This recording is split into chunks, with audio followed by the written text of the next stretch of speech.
Hello students, मैं अंजलि पयाल स्वागत करती हूँ आपका आईसीटी वर्चुअल क्लासरूम देहरादून से।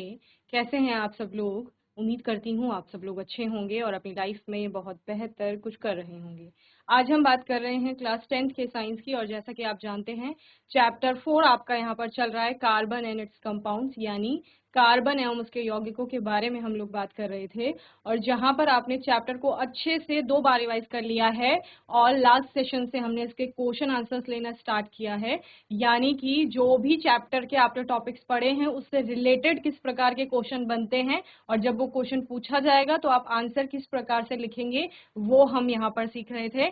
तो लास्ट सेशन में कुछ क्वेश्चंस हमने पढ़े थे, उनको एक बार क्विक रिवीजन लेंगे उनका, और फिर आज आगे कुछ और नए क्वेश्चंस के बारे में हम लोग पढ़ेंगे। ओके, तो कार्बन एंड इट्स कंपाउंड में क्योंकि हम कार्बन की बात कर रहे थे तो उससे रिलेटेड जो भी टॉपिक आप लोगों ने पढ़े हैं, तो यहाँ पर फर्स्ट क्वेश्चन आपका था, draw the electron dot structure और notation of O2 molecule. Oxygen का जो मॉलिक्यूल है, ऑक्सीजन का जो अणु है, उसके लिए आपने इलेक्ट्रॉन बिंदु संरचना यहाँ पर बनानी थी, जिसके लिए मैंने बहुत अच्छे से आपको लास्ट सेशन में एक्सप्लेन किया था कि सबसे पहले आपको क्या बताना है कि ऑक्सीजन के एक परमाणु में, क्योंकि इलेक्ट्रॉन डॉट स्ट्रक्चर की बात हो रही है तो इलेक्ट्रॉनों की संख्या आपको पता होनी चाहिए। इलेक्ट्रॉनों की संख्या कहां से पता लगेगी? जहां पर आपने सीखा था परमाणु का क्रमांक। परमाणु का क्रमांक यानी कि उसमें उपस्थित प्रोटॉनों की संख्या, और जब उदासीन अवस्था में परमाणु है तो उसमें जितने प्रोटॉन है उतने ही इलेक्ट्रॉन है, तो इलेक्ट्रॉनों की संख्या वही है उसमें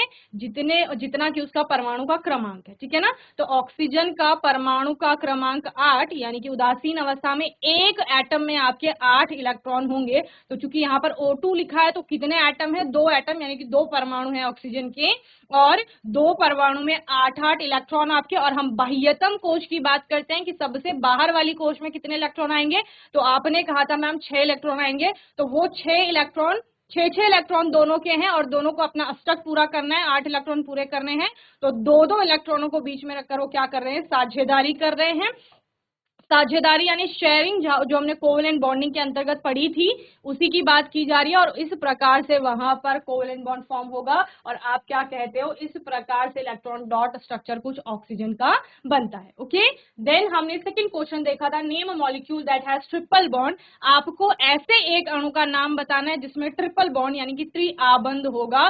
त्रिआबंध यानी कि 3 जोड़ी इलेक्ट्रॉनों की साझेदारी वहां पर हो रही होगी।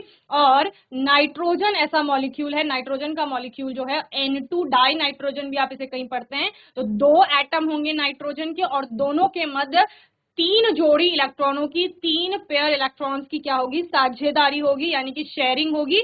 और साझेदारी से आपके 3 बंध बनेंगे, 3 सहसंयोजी आबंध बनेंगे यहाँ पर। तो नाइट्रोजन का मॉलिक्यूल जो है वो कैसा है? जिसमें कि ट्रिपल बॉन्ड आपके देखने को मिलते हैं। ओके, थर्ड क्वेश्चन है आपका, name the hardest substance which is an allotrope of carbon. आपको ऐसे कार्बन के एलोट्रॉप का नाम बताना है जो कि क्या है? हार्डेस्ट सब्सटेंस है, कठोरतम पदार्थ है, या बोल सकते हो कठोरतम पदार्थ का नाम बताइए जो कि कार्बन का एक एलोट्रॉप भी है, यानी कार्बन का अपर रूप भी है। ओके, तो यहाँ पर आपने कार्बन के 3 अपर रूप पढ़े थे, 3 एलोट्रॉपिक फॉर्म्स पढ़ी थी। कौन कौन सी? सबसे पहले हमने डायमंड की बात की थी, सेकेंड आपका ग्रेफाइट था, and third one is fullerene. Okay, तो कार्बन का जो हीरा वाला अपर रूप होता है यानी डायमंड, वो हार्डेस्ट सब्सटेंस होता है, कठोरतम पदार्थ, जिसका उपयोग आपने क्या कहा? ज्वेलरी मेकिंग में की जाती है, ऑर्नामेंट्स बनाने में। इसके अलावा रॉक्स की कटिंग के लिए, यानी चट्टानों को काटने के लिए, पत्थरों को काटने के लिए इसका उपयोग किया जाता है। तो हार्डेस्ट सब्सटेंस पूछा है तो हीरा होगा, और वो कार्बन का एक अपर रूप भी है। ओके, तो आंसर हो गया आपका डायमंड यानी कि हीरा। देन फोर्थ क्वेश्चन है आपका, name the allotrope of carbon which have the structure of C60। Okay, यानी कि ऐसा आपको एलोट्रॉप बताना है कार्बन का। 3 ही एलोट्रॉप है, तीनों में से आपका कौन सा कार्बन का एलोट्रॉप ऐसा है जिसमें कि कार्बन के 60 परमाणु होते हैं? तो वो कौन सा है? आपका फुलरिन होता है, जिसमें कि कार्बन के 60 एटम पाए जाते हैं और किस प्रकार की संरचना बनाते हैं? एक फुटबॉल के जैसी संरचना इसकी देखने को मिलती है। ओके, देन फिफ्थ क्वेश्चन था आपका, name the unique ability of carbon to form bonds with other atoms of carbon. Carbon की एक यूनिक एबिलिटी बतानी है आपको जिसके कारण क्या हो रहा है? कार्बन अपने ही कार्बन के किसी अन्य परमाणु से जुड़ रहा है और जुड़ करके यौगिक बना रहा है, इस गुण को आपने कैटिनेशन यानी श्रृंखलन का नाम दिया था, जहां पर श्रृंखला में आपके कार्बन दूसरे कार्बन एटम से जुड़ रहे हैं और नए यौगिक का निर्माण कर रहे हैं। ओके, तो इस प्रकार से इसके अलावा चतुसंयोजकता टेट्रावेलेंट नेचर जो कार्बन का होता है वो भी आपको देखने को मिलता है। Mention the 2 characteristic features seen in carbon, 2 आपको विशेषताएं बतानी है कार्बन की जो कि कार्बन में देखने को मिलती हैं। तो 2 विशेषताएं जो हम सर्वतोमुखी वर्सेटाइल नेचर के अंदर हम उसको पढ़ रहे थे, तो वो 2 गुण कौन कौन से हैं, 2 विशेषताएं कौन कौन सी है। एक जो अभी हमने जिसकी बात की catenation, and second one is tetravalent nature. Okay, एक श्रृंखलन का गुण होता है, दूसरा चतुसंयोजकता उसकी होती है। तो यही आप लिखेंगे tetravalency and catenation. Okay, 7th question था आपका, name the first organic compound synthesized by Wohler. एक जो पहला ऑर्गेनिक कंपाउंड था जो लैब में सिंथेसाइज कराया गया था और वोलर के द्वारा सिंथेसाइज करवाया गया था, वो क्या है, यूरिया है आपका। ओके, तो उसका नाम आ जाएगा यूरिया। 8th क्वेश्चन था आपका, write the general molecular formula for alkane series. Alkane जिसको आप सैचुरेटेड हाइड्रोकार्बन के अंतर्गत पढ़ रहे थे, संतृप्त हाइड्रोकार्बन में आपने एल्केन को स्टडी किया था जब हम क्या पढ़ रहे थे, हाइड्रोकार्बन की क्लासिफिकेशन पढ़ रहे थे, ठीक है ना। तो एल्केन का जनरल फॉर्मूला क्या होता है, CnH2n+2, यानी नंबर ऑफ कार्बन एटम्स जितने होंगे, हाइड्रोजन के एटम्स कितने हो जाएंगे, उसके 2 गुना में अगर आप 2 को ऐड कर देते हैं तो उतने हाइड्रोजन हो जाएंगे, ठीक है। तो जनरल मॉलिक्यूलर फॉर्मूला है आपका CnH2n+2। ओके, तो इसी से आपने कल मीथेन का, लास्ट सेशन में आपने मीथेन का एग्जांपल लिया, इथेन का एग्जांपल लिया, प्रोपेन ले सकते हो, ब्यूटेन ले सकते हो, सारे एल्केन सीरीज के आपके मेंबर हैं, ठीक है ना। 9th क्वेश्चन है, right the IUPAC name of the following compound. ये आपको एक ऑर्गेनिक कंपाउंड दिया गया है, इसका आपने आईयूपीएसी नॉमेनक्लेचर या नामकरण करना है, आईयूपीएसी नाम लिखना है आपने इसका। तो आईयूपीएसी ने कुछ रूल्स बताए थे जो मैंने आपको सेशन में बहुत अच्छे से समझाए थे, और उनके बेसिस पर हम क्या कर रहे थे, कंपाउंड का नामकरण कर रहे थे, ठीक है ना। तो यहाँ पर एक श्रृंखला है कार्बन की जिसमें कि 6 कार्बन के परमाणु है या 6 कार्बन है, और आप क्या करते हैं, नंबरिंग करते हैं इनकी। और नंबरिंग कैसे करते हैं कि नंबरिंग हम उस एंड से स्टार्ट करते हैं जहां से हमारा कोई मल्टीपल बॉन्ड, डबल या ट्रिपल बॉन्ड जो भी होता है, या फिर इसके अलावा कोई फंक्शनल ग्रुप, कोई सब्स्टिट्यूएंट नजदीक पड़े या कम नंबरिंग पर पड़े, तो उसको हम उस साइड से या उस एंड से हम क्या करते हैं, नंबरिंग शुरू करते हैं। तो या तो लेफ्ट टू राइट होगी नंबरिंग या राइट टू लेफ्ट होगी। ओके, तो राइट टू लेफ्ट हम क्यों करते हैं, क्योंकि यहाँ पर मल्टीपल बॉन्ड के रूप में हमें ट्रिपल बॉन्ड दिखाई दे रहा है, तो वो ट्रिपल बॉन्ड फर्स्ट पोजिशन पर आएगा। क्लियर, ये भी मैंने आपको बताया था, पहले और दूसरे कार्बन के बीच है अगर मल्टीपल बॉन्ड तो आप 1 नंबरिंग बोलेंगे, दूसरे और तीसरे के बीच है तो 2 नंबरिंग बोलेंगे, तीसरे और चौथे के बीच है तो 3, यानी असेंडिंग ऑर्डर में आप लोग चलेंगे। ओके, तो इसका नाम क्या हो जाएगा, 6 कार्बन की सीरीज श्रृंखला है, तो हेक्स आ जाएगा। इसके अलावा क्या है, ट्रिपल बॉन्ड है, ट्रिपल बॉन्ड के लिए आइन आता है आपको, और आइन की पोजीशन क्या है, 1, तो हेक्स 1 आइन या हेक्साइन 1 आप इसको लिख सकते हैं। ओके, इसका नेम हो गया हेक्स 1 आइन। ओके, चलिए 10th question, identify the functional group present in the following compound. तो ये आपका कंपाउंड है, इसमें आपका फंक्शनल ग्रुप ये वाला है CHO। तो CHO क्या होता है, एल्डिहाइड ग्रुप होता है आपका। Okay, 11th question, how many covalent bonds are there in a molecule of ethane. Ethane के मॉलिक्यूल में कितने कोवेलेंट बॉन्ड हैं ये आपको बताने हैं। तो ईथेन क्या है, एल्केन सीरीज का सेकंड मेंबर है जिसमें कि 2 कार्बन होते हैं, दोनों ही कार्बन सिंगल बॉन्ड से जुड़े हुए हैं, इसीलिए ये एल्केन के अंतर्गत आ रहा है। और बाकी के जो 6 हाइड्रोजन है वो दोनों कार्बन से जुड़े हुए हैं सिंगल बॉन्ड के द्वारा। ओके, तो टोटल कितने हो गए, 3, एक कार्बन पे 3 हाइड्रोजन के बॉन्ड, 3 वो हो गए, दूसरे कार्बन पे भी 3 हाइड्रोजन के बॉन्ड, तो 3 और 3 6, और एक जो दोनों कार्बन को जोड़ रहा है, तो टोटल कितने हो गए, 7। तो इस प्रकार से 7 कोवेलेंट बॉन्ड्स आपको यहां पर इथेन के मॉलिक्यूल में, एक मॉलिक्यूल में दिखेंगे। ओके, चलिए, इस प्रकार की कुछ संरचना होती है इथेन की, जहां पर मैंने क्या बोला, एक कार्बन से आपके 3 हाइड्रोजन जुड़ रहे हैं, तो 3 कोवेलेंट बॉन्ड ये हो गए आपके, दूसरे कार्बन से भी 3 हाइड्रोजन जुड़े हुए हैं, 3 ये हो गए 6, और एक सिंगल बॉन्ड दोनों कार्बन को जोड़ रहा है, तो ये क्या हो गए, टोटल 7 कोवेलेंट बॉन्ड यहाँ पर इथेन में है। ओके, चलिए नाउ द 12th क्वेश्चन है आपका आज के सेशन का first question, draw the structure of the hexanal molecule. ठीक है, हेक्सेनल हेक्सेनल हेक्सेनल का मतलब क्या है? हेक्स का मतलब है 6 कार्बन है।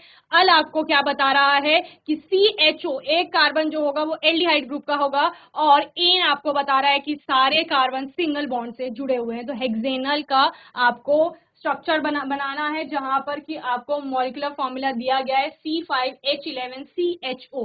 तो मैंने क्या बोला, हेक्स का मतलब टोटल 6 कार्बन है, तो 5 कार्बन ये है आपके, छठा कौन सा है? मैंने आपको बोला एल्डिहाइड ग्रुप। अल आपको क्या बताता है? Aldehyde group. देखिए क्या है आपके पास, हेक्सेनल है।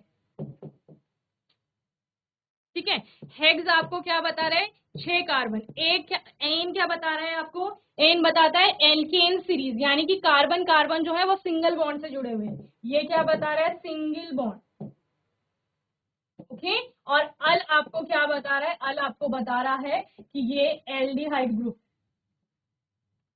ओके, मॉलिक्यूलर फॉर्मूला आपको C5H11CHO दिया गया है। ओके, तो इसके लिए आप किस प्रकार से ड्रॉ कर लेंगे? अपना 5 कार्बन को आप जोड़ लेंगे श्रृंखला में। ठीक है, उन 5 कार्बन से आप हाइड्रोजन जोड़ लेंगे। देखिए किस प्रकार, जब भी आपको कोई भी नाम दिया जाएगा उससे आपने स्ट्रक्चर ड्रॉ करना है। तो सबसे पहले, तो जब भी आपको कोई स्ट्रक्चर बनाना होता है, आपको नाम दिया जाता है उसी से, तो नाम में ही आपकी बहुत सारी इंफॉर्मेशन लिखी हुई होती है। जैसे मैंने आपको इस नाम के बारे में समझा दिया है कि क्या क्या यहाँ पर होगा। जब भी आप ड्रॉ करेंगे स्ट्रक्चर, तो सबसे पहले आपको क्या करना है? कार्बन की सारी पूरी श्रृंखला बना लेनी है, यानी कितने कार्बन जुड़े हुए हैं उस पर। ओके, नॉर्मल ही है, सब्स्टिट्यूएंट के रूप में तो आपको कुछ मिल नहीं रहा है। तो क्या करेंगे? कार्बन कितने हैं? 6 कार्बन है। ठीक है, ये आपने 6 कार्बन लिख लिया। ठीक है, इसके अलावा एक कार्बन तो आपका किसका होगा? एल्डिहाइड ग्रुप का होगा, ये आपको ध्यान में रखना है। तो इसका एल्डिहाइड का मतलब CHO, ये हो गया CHO।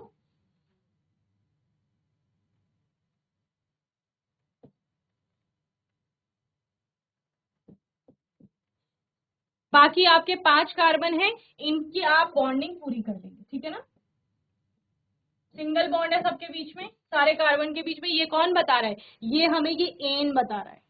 अगर इन होता है इसका मतलब कहीं पर डबल बॉन्ड है, आइन होता तो यानी कि कहीं पर ट्रिपल बॉन्ड है, और कहीं पर कहा कार्बन कार्बन के बीच की बात कर रहे हैं। सिर्फ कार्बन कार्बन के बीच में देखो जो बॉन्ड है वो सारे सिंगल है। ये कार्बन, यहाँ पर आप बोलेंगे मैम कार्बन और ऑक्सीजन के बीच में डबल बॉन्ड है, पर उससे हमें कोई फर्क नहीं पड़ता है कि वो उसके बीच में, क्योंकि वो तो कार्बन ऑक्सीजन की वैलेंसी को पूरा कर रहा है और ऑक्सीजन कार्बन की वैलेंसी को। एन इन आइन हम कब लगा रहे थे? जब हम कार्बन और कार्बन के बीच के बॉन्ड को देख रहे हैं। तो वो सारे क्या है? एक एक डैश आपको दिख रहा है, यानी सारे सिंगल बॉन्ड है, एकल सहसंयोजी आबंध है। इस प्रकार से अब क्या बचा? देखो CHO कंप्लीट हो गया, CHO कंप्लीट हो गया, बाकी 5 कार्बन आपके पूरे हो गए, बचा क्या? H11। तो वो 11 हाइड्रोजन आपको जोड़ने हैं इन 5 कार्बनों से। तो किस प्रकार जोड़ोगे? देखिए ये कार्बन है, वैलेंसी 4, तो यानी कि 4 सिंगल बॉन्ड बनाएगा। तो एक ये कार्बन के साथ बना रहा है, बाकी 3 किसके साथ बनाएगा? हाइड्रोजन के साथ। तो 3 हाइड्रोजन यहां आ गए, बाकी इस कार्बन की 2 वैलेंसी पर 2 हाइड्रोजन, इस पे भी 2 और, इस पे भी 2 और इस पे भी 2। ठीक है, अब देखिए हो गया आपका C5H11CHO का पूरा जो आपने हेक्सेनल जिसे बोला था उसका स्ट्रक्चर। क्लियर है? 11 हाइड्रोजन की बात की थी हमने, 11 हाइड्रोजन, 3 यहां आ गए, 2 यहां है, कितने हो गए? 5 हो गए, 5 और 2 7, 2 9, 2 11, 11 हाइड्रोजन हो गए। ओके, तो ये आपका हेक्सेनल है और उसका स्ट्रक्चर कुछ इस प्रकार से। चलिए जल्दी से इसे नोट करेंगे।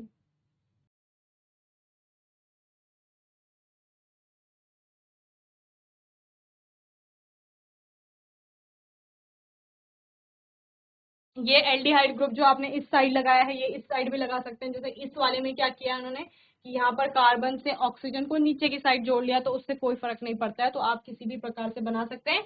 बस क्योंकि यहाँ पर पोजीशन नहीं बताई गई है, दैट मीन्स कि आपका जो एल्डिहाइड ग्रुप है वो पहली ही पोजीशन पे है, चाहे आप उसको राइट में लिखें या लेफ्ट में लिखें। ओके, चलिए क्वेश्चन नंबर 13 है आपका।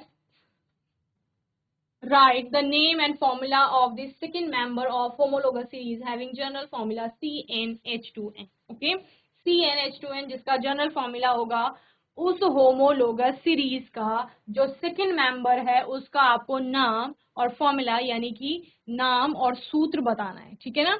तो CnH2n पहले तो आपको ये बताना पड़ेगा कि ये कौन सी होमोलोगस सीरीज का के लिए हम इस जनरल फॉर्मूला को यूज करते हैं। जैसे आपने एल्केन सीरीज का देखा था CnH2n+2, तो ये वाला किसके लिए आता है। उससे भी पहले ये जानने की जरूरत है कि होमोलोगस सीरीज क्या होती है और साथ ही साथ होमोलोगस सीरीज में विशेषताएं क्या होती हैं। तो होमोलोगस सीरीज को हमने बहुत अच्छे से समझा था, जहां पर होमोलोगस सीरीज को हिंदी में आपका सजातीय या समजातीय श्रेणी कहा जाता है। होमोलोगस सीरीज आपको बताती है कि पूरी सीरीज यानी कि पूरी श्रेणी में जितने भी सदस्य हैं, एक सीरीज के अंतर्गत या एक श्रेणी में जितने भी उसके मेंबर्स होंगे उन सब की केमिकल प्रॉपर्टीज समान होंगी, ठीक है ना। केमिकल प्रॉपर्टीज कौन डिटरमिन करता है, आपका फंक्शनल ग्रुप डिटरमिन करता है। दैट मीन्स कि आपका फंक्शनल ग्रुप जो है वो सारे मेंबर्स का सेम होगा। यानी एक होमोलोगस सीरीज में अगर मेंबर्स आ रहे हैं, जो भी उसके मेंबर्स हैं, तो उन सभी के फंक्शनल ग्रुप समान होंगे, पहली चीज। दूसरा, होमोलोगस सीरीज कहती है कि एक मेंबर के बाद जो दूसरा मेंबर आएगा यानी सक्सेसिव मेंबर्स जो होंगे एक के बाद दूसरा, उन दोनों में एक CH2 यूनिट का डिफरेंस आपको देखने को मिलता है। एक CH2 यूनिट का डिफरेंस का क्या समझे कि पहला जो मेंबर होगा उसके बाद जो दूसरा मेंबर आएगा उसमें एक कार्बन और दो हाइड्रोजन, CH2 यानी एक कार्बन और दो हाइड्रोजन, वो अधिक होंगे। समझ रहे हैं ना। जैसे मैं अगर होमोलोगस सीरीज में सिंपल एल्केन की बात करूं, एल्केन सीरीज,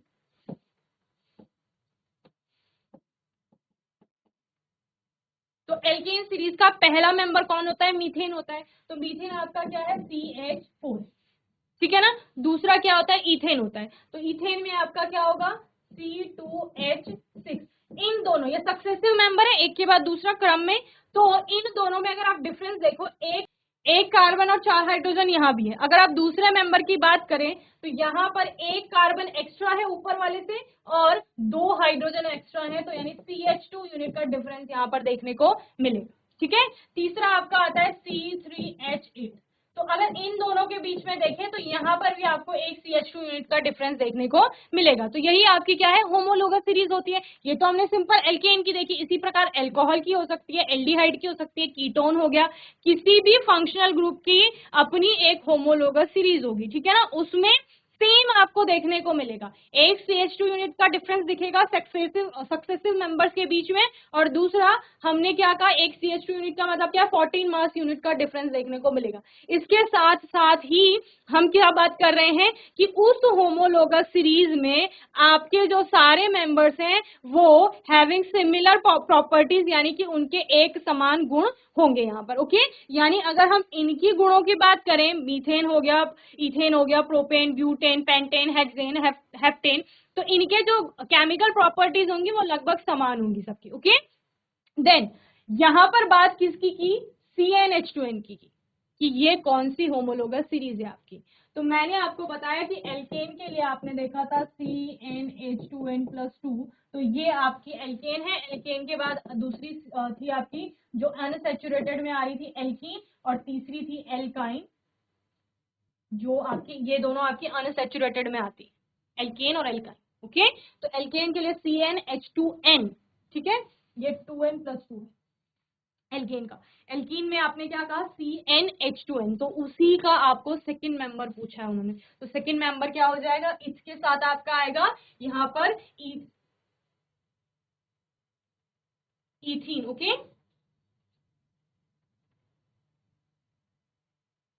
इथीन आपका फर्स्ट मेंबर होगा,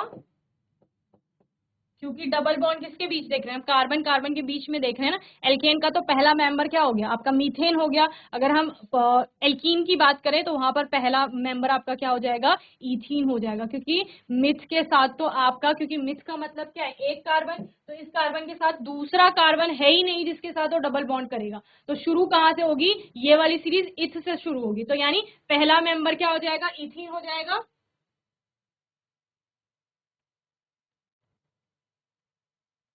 एल्कीन में फर्स्ट मेंबर क्या होगा, मिथ नहीं हो सकता है, ठीक है ना, मिथीन नहीं हो सकता। क्यों, क्योंकि कार्बन के साथ दूसरा कार्बन नहीं है जिसके साथ वो डबल बॉन्ड बनाए। तो यहाँ पर फर्स्ट मेंबर क्या होगा, इथीन होगा, जहां पर दो कार्बन डबल बॉन्ड से जुड़े होंगे, ठीक है, इस प्रकार से। और इन्होंने क्या पूछा है, इन्होंने पूछा है सेकेंड मेंबर। सेकेंड मेंबर क्या हो जाएगा आपका, इसके बाद क्या आता है, प्रोप, तो प्रोपीन, जहां पर तीन कार्बन है आपके, और तीन में से आपके इन्हीं दो कार्बन के बीच में डबल बॉन्ड है।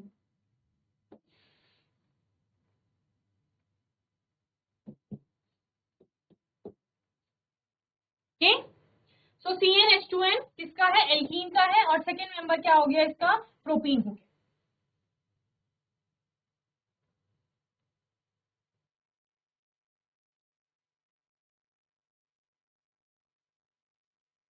प्रश्न क्या लिखेंगे आप, CnH2n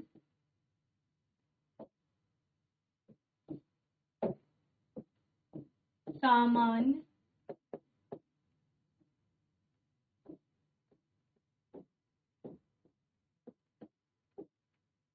अणुसूत्र वाले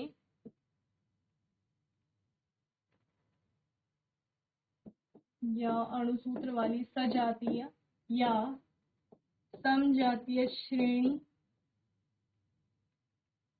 के दूसरे सदस्य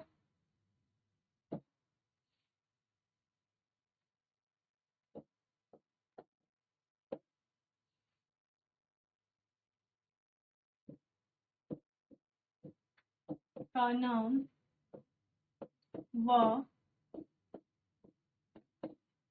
सूत्र लिखिए। ओके, तो CnH2n हो गया एल्कीन का, दूसरा सदस्य कौन हो गया इसका,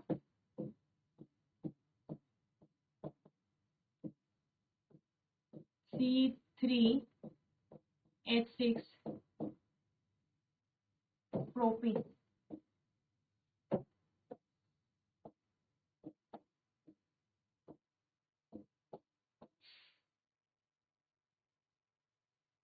तो ये स्ट्रक्चर हो गया, यहाँ पर क्या जोड़ लेंगे, H हो गया ना, C3H6, 1 2 3 carbon and 6 hydrogen. Okay, चल नोट करेंगे जल्दी से।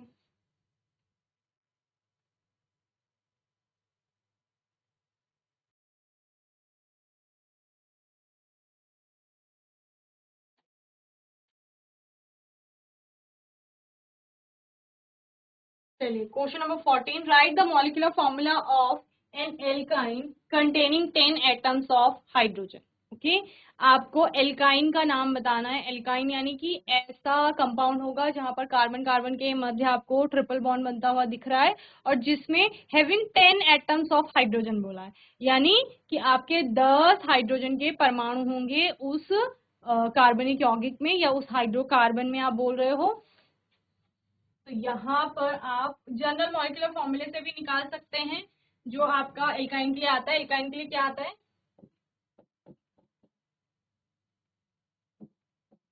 CnH2n -2, ये वाला जनरल मॉलिक्यूलर फॉर्मूला आता है। तो आप इस फॉर्मूले से भी क्या निकाल सकते हैं, नंबर ऑफ कार्बन एटम्स निकाल सकते हैं। ठीक है, आपको क्या करना है, 2n - 2 = 10 कर देना है।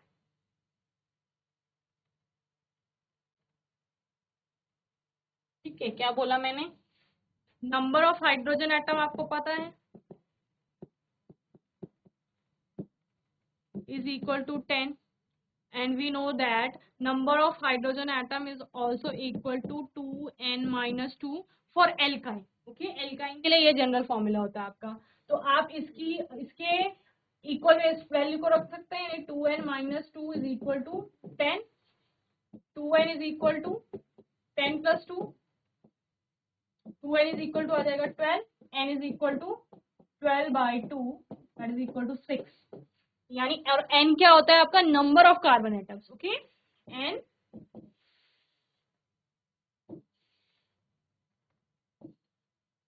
Number of carbon atom.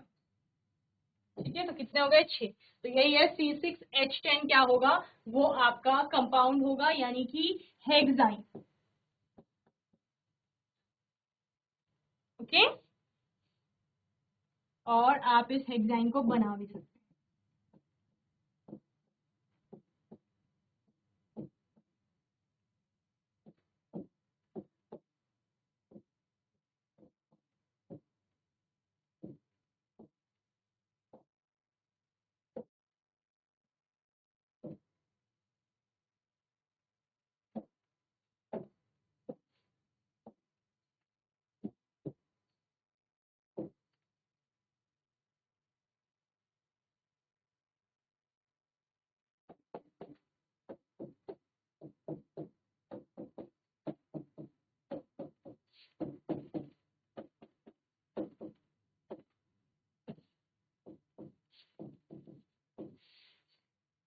ये कार्बन इस वाले बॉन्ड पे आप लोग जोड़ लेंगे, ये कार्बन यहाँ पर हाइड्रोजन के साथ जुड़ा हुआ है। ओके, तो हो गए आपके 6 कार्बन और 10 हाइड्रोजन।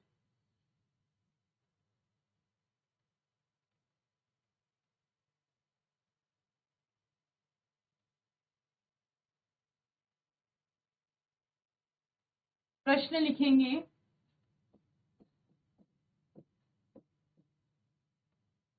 10 हाइड्रोजन परमाणु वाले एल्काइन का नाम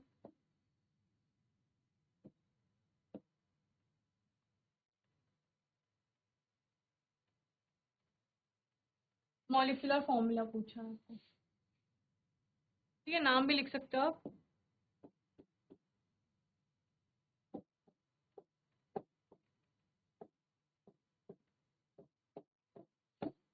आणविक सूत्र लिखिए, या अणु सूत्र आप जिसे बोलते हैं। ठीक है ना, तो ये यहाँ पर हो जाएगा C6H10 हेक्साइन, जिसे आप बोल रहे हैं।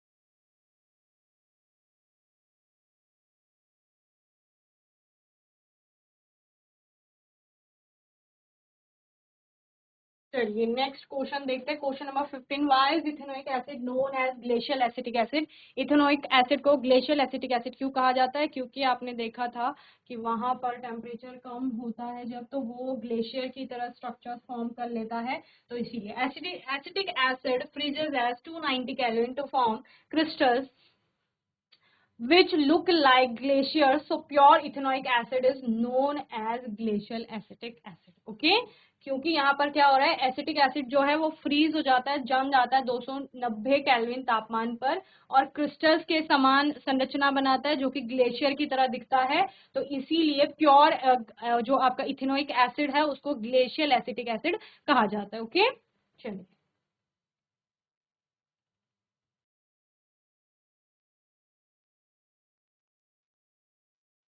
हिंदी में लिख लेंगे आप। इथेनोइक अम्ल या एथेनोइक अम्ल को ग्लेशियल एसिटिक अम्ल क्यों कहा जाता है?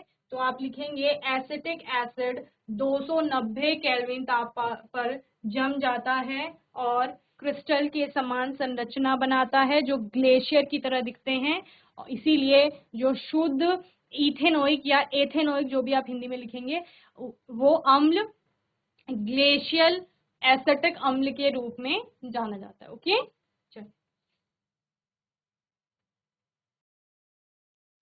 नेक्स्ट क्वेश्चन है, which property of ethanol makes it suitable for preparing medicines such as tincture, iodine, cough syrup and other tonics। ठीक है, इथेनॉल की कौन सी प्रॉपर्टी है, कौन सा गुण ऐसा है जिसके कारण कि क्या हो रहा है, उसका मेडिसिन में बनाने में यूज किया जा रहा है, जैसे कि टिंचर आयोडीन हो गया, कफ सिरप हो गया, या और भी कोई टॉनिक जिसमें अल्कोहल डाला जाता है, तो क्यों डाला जा रहा है, ऐसे कौन सा गुण है। तो इथेनॉल, मैंने आपको जब इथेनॉल को पढ़ा रही थी तब भी मैंने बताया था आपको कि ये एक अच्छा विलायक होता है, यानी गुड सॉल्वेंट है, इसलिए क्या किया जा रहा है, इथेनॉल का यूज किया जा रहा है।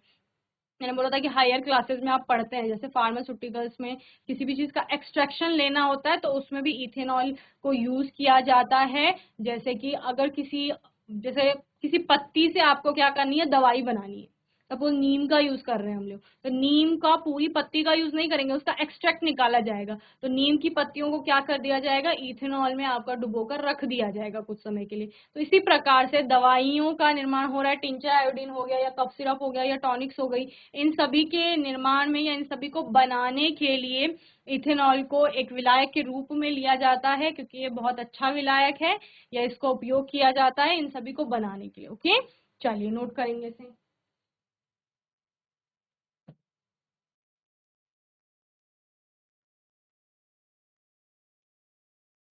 नेक्स्ट क्वेश्चन है आपका, what is the function of concentrated H2SO4 in the formation of ethene from ethanol. ठीक है, क्या कहा गया है, what is the function of concentrated H2SO4। ठीक है, कॉन्सेंट्रेटेड H2SO4 का यहाँ पर क्या कार्य है, जब क्या किया जा रहा है, formation of ethene from ethanol, ethanol से आपका इथीन बन रहा है उस समय में। ओके, तो आपने ये पूरी रिएक्शन देखी, तो एज अ डिहाइड्रेटिंग एजेंट ये यूज होता है। डिहाइड्रेशन क्योंकि वहां पर हो रहा है, आपका जो इथेनॉल है उससे H2O अलग हो जा रहा है। ओके, इसको आप निर्जलीकरण कह रहे थे ना, डिहाइड्रेशन, डिहाइड्रेटिंग एजेंट। ठीक है, तो आपका निर्जलन का काम कर रहा है वो, वहां पे जल को अलग कर रहा है, जल का अणु अलग हो जाता है उस अभिक्रिया में, और फिर आपका इथीन बन रहा था। ओके, तो ये क्वेश्चन है। चलिए, तो आज के सेशन में हमने क्या किया, फोर्थ जो आपका चैप्टर चल रहा है उसी के क्वेश्चन आंसर्स देखे। आने वाले सेशन में हम इससे आगे कंटिन्यू करेंगे, बाकी आपका कोई डाउट होगा, क्वेश्चन होगा, तो आने वाले सेशन में आप लोग पूछ लेंगे। और तब तक के लिए आईसीटी वर्चुअल क्लासरूम से जुड़ने के लिए धन्यवाद।